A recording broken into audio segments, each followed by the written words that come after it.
My dear listeners, my name is Elder Onesmus from International Missionary Society, Seventh-day Adventist Reform Movement. I'm privileged to be with you that I may present to you Bible prophecies. And let me introduce by saying that prophecy is future foretold. And once prophecy is fulfilled, then it becomes history. So in my presentation, as I talk about prophecies, we shall also embark on history, which backs up prophecies that have been fulfilled. So in the book of 2 Peter chapter 1, verse 19, the Bible is very clear that prophecy is a sure word. And those who follow prophecy, Peter says that they do well. Now, we need to understand that prophecy is very significant, and there is a purpose why God chose to give prophecy to men.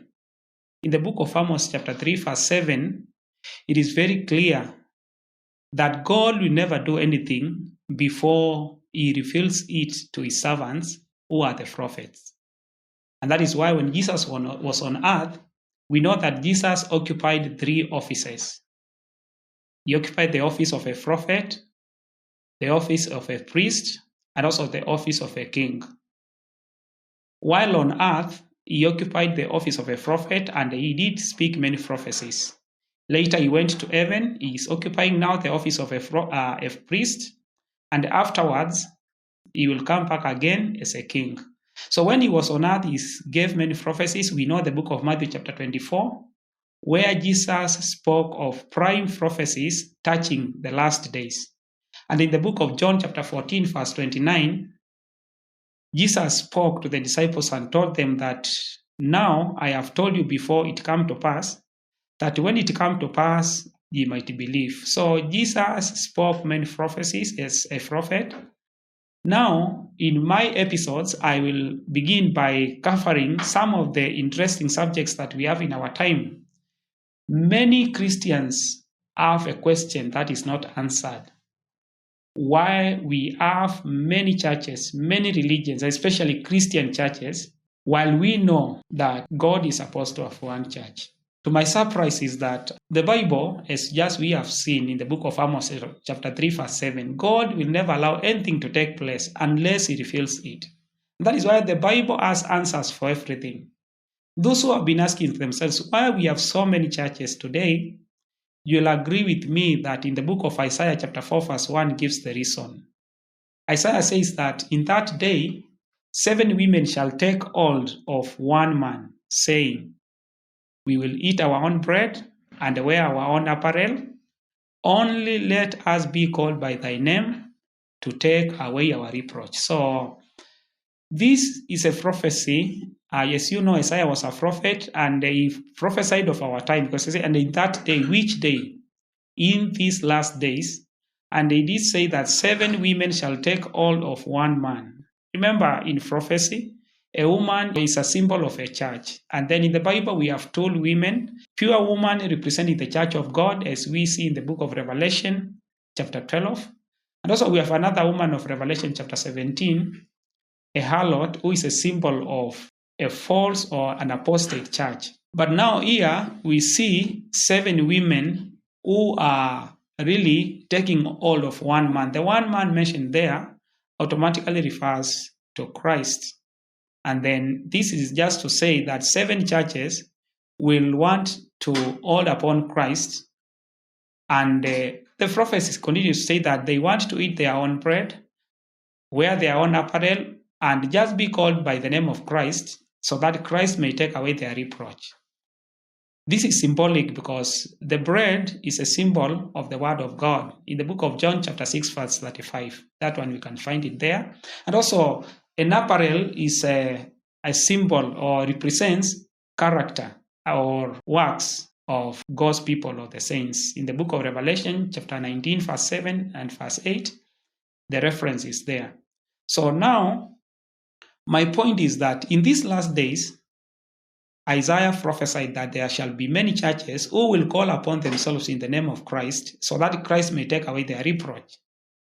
And now it is really opposite to what the Bible says, because Solomon put it very clear that God's church is one. The book of Song of Solomon, chapter 6, verse 8, he says, there are 80 queens and 80 concubines, and the virgins without number.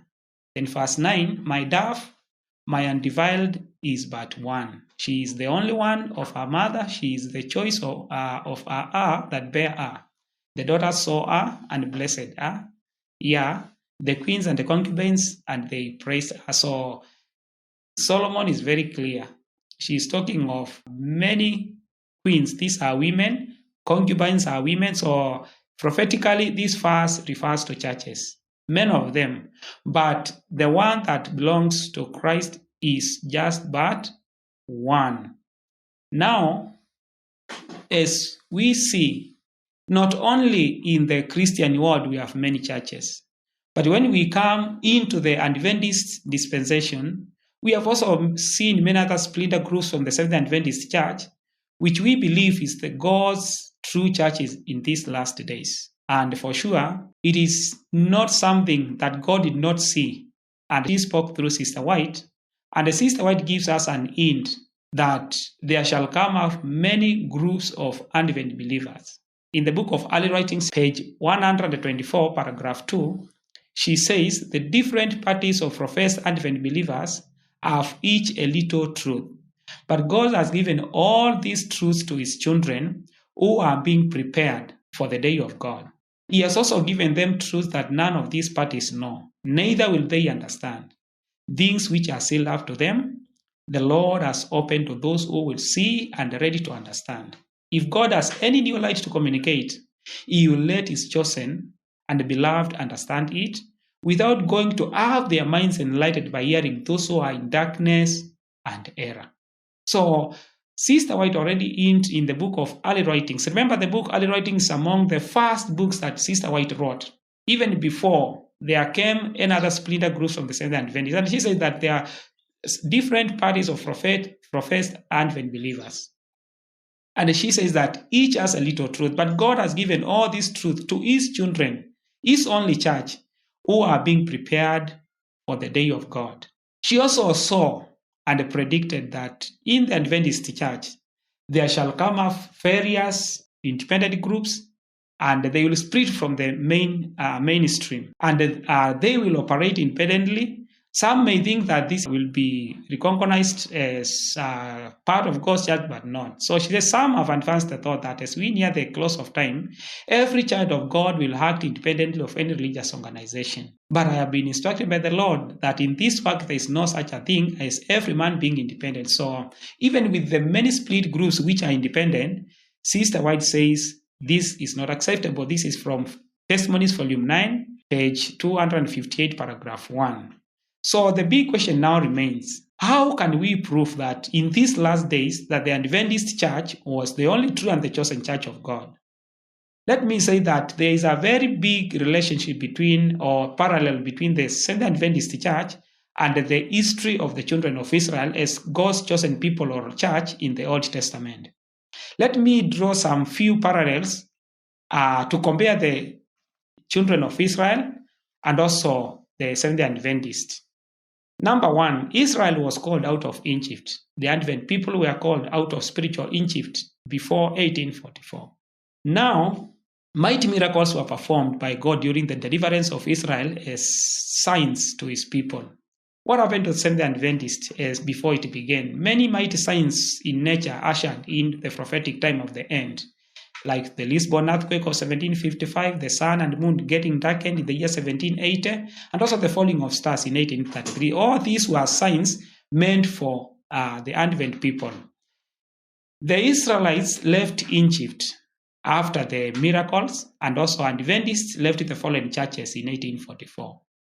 When they reached Mara, the children of Israel experienced the bitter water, and they were tested, just like the Seventh Adventists in the year 1844 went through the bitter disappointment in October 22nd and 23rd of 1844.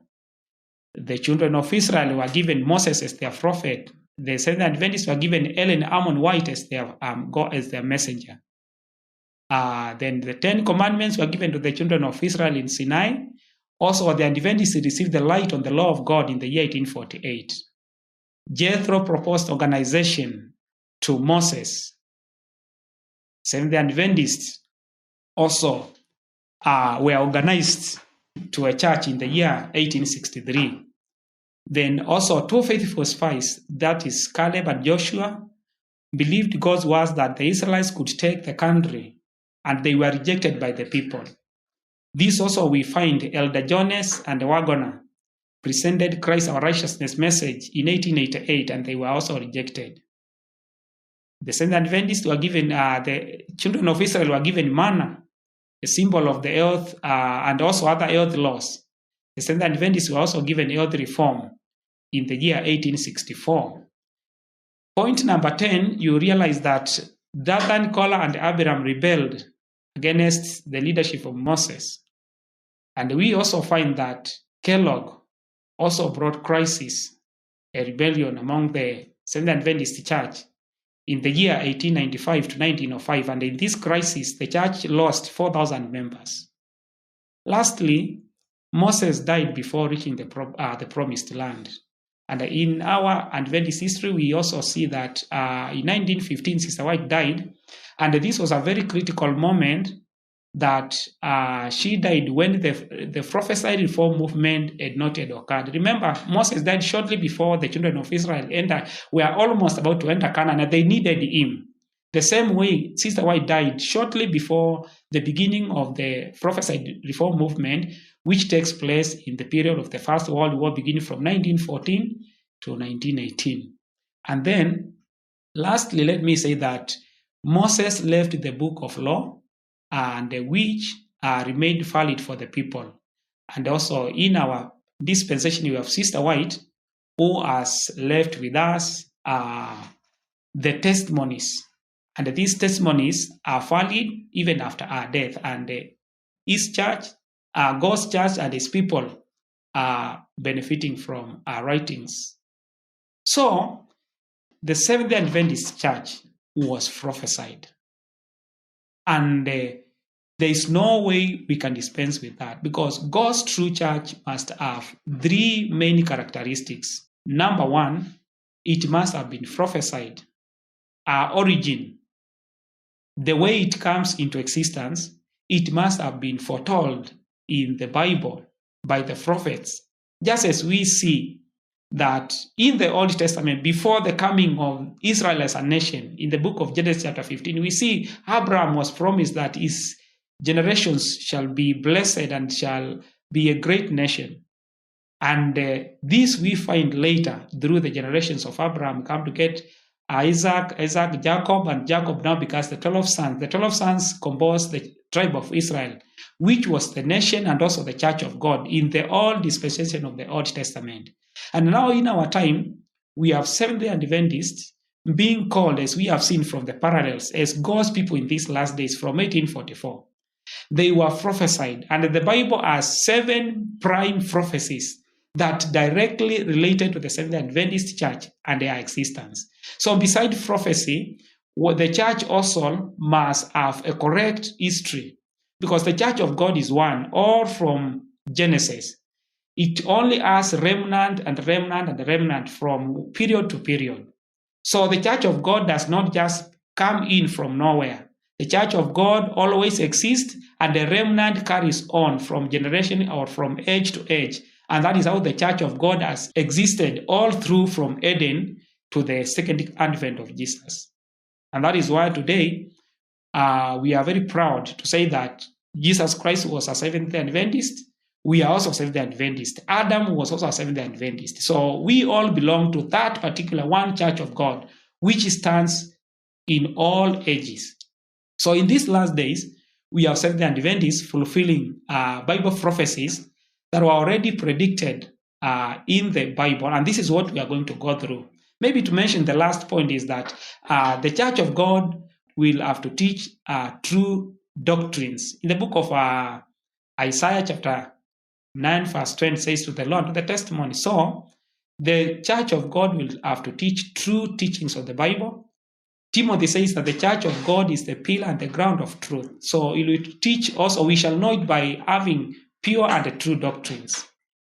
Now, let me go directly to the prophecies pointing to the Seventh-day Adventist Church and giving our authenticity to exist as God's remnant church from 1844 onwards. The first prophecy, I want to begin from the Old Testament and quote the book of Daniel chapter 8, verse 13 to 14. This is referring to the long period prophecy of 2,300 days. And in this long prophecy, we realize that the 2,300 days ended in the year 1844, exactly the period when the Seventh-day Adventist Church is being called into existence. The next prophecy is Isaiah chapter 58, verse 12 and 14. This was a prophecy that Isaiah prophesied that in the last days, God's people will come up and restore the breach that was made in the God's law. Exactly, this prophecy referred to Sabbath reform. And it is the Seventh-day Adventist Church which God raised up to restore the Sabbath after many years, after a long period of years when the Sabbath was downtrodden. Now, let's talk of the third prophecy. And in the third prophecy, we have Revelation chapter 3, verse 14 to 22. This is a message to the last period of God's church, the Laodicean church with the Laodicean message. And it is applicable to the last period, which is covered from 1844 to the second advent of Jesus. In all that dispensation, it is the Seventh-day Adventist Church which was called and began from 1844 to give the message to be God's people from that period. So the Laodicean message applies to Seventh-day Adventist in the book of Revelation chapter 3, verse 14 to 22. My fourth prophecy that directly applied to the Seventh-day Adventist Church or related to the Seventh-day Adventist Church is the book of Revelation chapter 7 from verse 1 to verse 4, which talks about the sealing of the 144,000. The Seventh-day Adventists are the only people that began to fulfill this prophecy. The seal of God, we know, is the Sabbath. And in the book of Revelation, we see the four angels who were told to all the winds, so that the sealing angel may do his work of sealing the saints. And we know that the angel who is doing the sealing work is none other than the third angel. And in the book of Revelation, we have the series of the three angels. And the third angel, which is also a movement, is symbolized by the Seventh-day Adventist Church movement. And here we find that the book of Revelation chapter 7, from verse 1 to verse 4, gives a prophecy directly referring to the Seventh-day Adventist, because they brought the Sabbath when it was downtrodden. And out of the Seventh-day Adventists, that we have in the world, only 144,000 will be sealed in that period from 1844 to the time of the close of probation. My fifth prophecy comes from the book of Revelation chapter 10, verse 11. In the book of Revelation chapter 10 gives a prophecy of what was to transpire with the Advent movement, how they gave the midnight cry, and how the disappointment came in October 1844. And this experience is narrated in the book of Revelation, beginning from verse 1. And after their failure or the disappointment, now comes verse 11, where I base this prophecy to be directly related to Seventh-day Adventist. John, who is a representative of the church, was given a mission, and the angel told John, you must prophesy again. Just as the Advent movement prophesied that Christ was to come in October 22nd, 1844, he never came. The same movement was to go back and prophesy again. And in the prophesying again, they were to prophesy now in the preaching of the third angel's message. The third angel's message is warning the whole world against the beast, his mark, and his image. No other movement that has fulfilled this prophecy other than the Seventh-day Adventist, who came up from 1844 warning the world against the beast, his image, and his mark.